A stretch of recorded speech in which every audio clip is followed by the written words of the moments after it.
मध्ये आपण बघणार आहोत मसाला पुरी।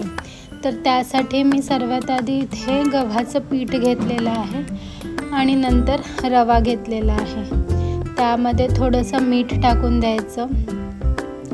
आपण सुके मसाले पण टाकू शकतो। तर मी इथे थोडं लाल तिखट टाकलेलं आहे। त्याच्यानंतर तुम्ही बघतच आहात। त्याच्यानंतर थोडंसं तेल टाकायचं जेणेकरून एकदम खुसखुशीत अशा पुऱ्या होतात। तर मग मी इथे कोथिंबीर कट करून घेतलेली आहे। इथे माझी मम्मी मला हेल्प करते आहे कट करायला। तर तुम्ही बघतच आहात।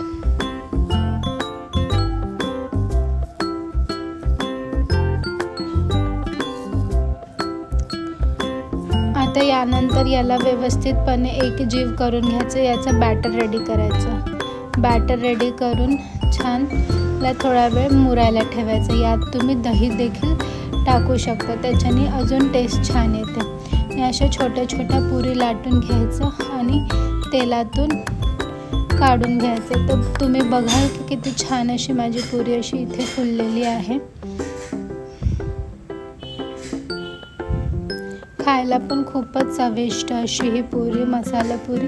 तुम्ही याला छान दही बरोबर किंवा चटणी बरोबर पण सर्व करू शकता। तर मस्तपैकी एन्जॉय करा मसाला पुरी।